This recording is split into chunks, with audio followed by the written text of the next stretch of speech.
ఎన్ gold మీ విశ్వసనీయ ఆత్మీయ నేస్తం. హైదరాబాద్ లో వాతావరణం ఒక్కసారిగా మారిపోయింది.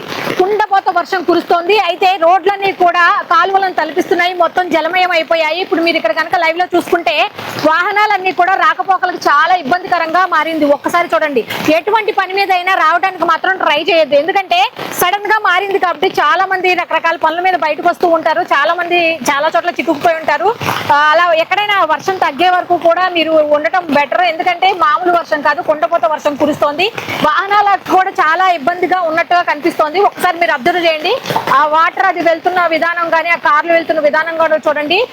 వర్షం అయితే కుండపోతగా కురుస్తోంది. మామూలుగా కాలువలు ఎలా ఉంటాయో, చిన్నపాటి కాలువలు ఎలా ఉంటాయో ఆ కాలువలు అయితే తలపించడం జరుగుతోంది. అయితే ఎక్కడ ఉన్న వాళ్ళు అక్కడే ఉండటం బెటర్. ఎందుకంటే కుండపోత వర్షం అంటే మామూలు వర్షం కాదు, మనందరికీ తెలిసిందే. అయితే ఈ నేపథ్యంలో మనం తీసుకోవాల్సిన జాగ్రత్తలు ఖచ్చితంగా పాటించాల్సిందే. ఎవరికి అందరికీ అంటే సడన్ గా మారిపోయిన క్లైమేట్ కాబట్టి మనం కూడా చాలా జాగ్రత్తలో ముందుకు రాము. ఏ పనుల మీద ఆ పనుల మీద వచ్చి ఉంటాం కాబట్టి. సో ఈ కాలువలను తలపిస్తున్న ఈ రహదారులను చూస్తే మొత్తం నిండిపోయింది. హైదరాబాద్ డెవలప్ అయింది అని అనుకుంటున్న వాళ్ళే తప్ప డ్రైనేజీ సిస్టమ్ లేదు అని చెప్పడానికి మాత్రం మంచి ఉదాహరణగా చెప్పొచ్చు. ఒకసారి చూడండి, వర్షం స్టార్ట్ అయ్యి కనీసం ఒక 5 మినిట్స్ కూడా కాలేదు. ఈ 5 మినిట్స్ కాకముందే ఒకసారి చూడండి ఎంత కాలువల్లా నిండిపోయిందో. మీకు ఒకటి గుర్తుందా? చాలా మంది ఏమంటున్నారంటే బాగా అభివృద్ధి చెందిన రాష్ట్రాలలో హైదరాబాద్ కూడా ఒకటి అన్నారు. ఒకసారి చూడండి ఏ విధంగా ఉన్నది అని తెలుస్తుంది. అంటే ఇక్కడ అభివృద్ధిని కించపరచడం కాదు, కానీ చిన్నపాటి వర్షానికి కుండపోత వర్షం అని అన్నాను కదా, స్టార్ట్ అయిన 5 నిమిషాలు కూడా కాకముందే ఇంతలా నిండిపోతే ఈ కుండపోత వర్షం కనుక కంటిన్యూగా అయితే ఏ విధంగా జరుగుతుంది ఏంటి అనేది కూడా ఒకసారి చూడండి. పైగా ఈ నీళ్ళన్నీ కూడా వెళ్లే సోర్స్ లేకుండా ఎక్కడికక్కడ స్ట్రక్ అయిపోయి ఉన్నాయి. అసలు బయటికి కాలు పెట్టడానికి కూడా వీలు లేకుండా అయిపోయింది. సో వాహనాలు కూడా ఇక మెయిన్ రోడ్డు సంగతికి వెళ్తే ఈ స్ట్రీట్స్ లో ఇలా ఉందంటే ఇక మెయిన్ రోడ్డుకి వెళ్తే ఎక్కడికక్కడ స్ట్రక్ అయిపోయి ఉంది.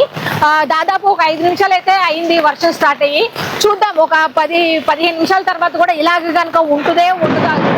మీరు విన్నారు కదా పిడుగులు కూడా ఎంత పెద్దగా పడుతున్నాయో. సో చాలా మంది కూడా అప్రమత్తంగా ఉండండి. ఎటువంటి పని ఉన్నా సరే ఆగిపోవడం బెటర్. ఎందుకంటే ఈవినింగ్ అయింది కాబట్టి రకరకాల పనుల్లో మీద వస్తూ ఉంటారు కాబట్టి ఎవరు రాకుండా తగిన జాగ్రత్తలు తీసుకోండి. ఉన్నవాళ్ళు ఉన్న చోట ఉండటం బెటర్. ఇప్పుడు అర్థమైందా రేవంత్ రెడ్డి హైడ్రాని ఎందుకు తీసుకొచ్చారు అంటే ఆ వాటర్ వెళ్ళటానికి కావాల్సిన అడ్డంకులని ఇలా ఏర్పడిపోయినాయి కాబట్టి ఆ అడ్డంకులను తొలగించాల్సిన అవసరం ఎంతైనా ఉంది కాబట్టి ఈ హైడ్రాని తీసుకొచ్చి ఈ వాటర్ వెళ్ళడానికి ఉన్న అడ్డంకులని తొలగించడానికి చేసే ప్రయత్నం అని చెప్పొచ్చు.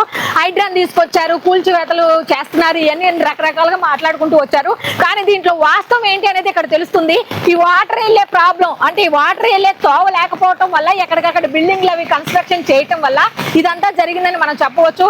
కాబట్టి హైడ్రాని ఎంతమంది అయితే నిందిస్తారో వాళ్ళందరికీ కూడా ఇది ఒక చెంపపెట్టు అని చెప్పి మనం చెప్పుకోవచ్చు.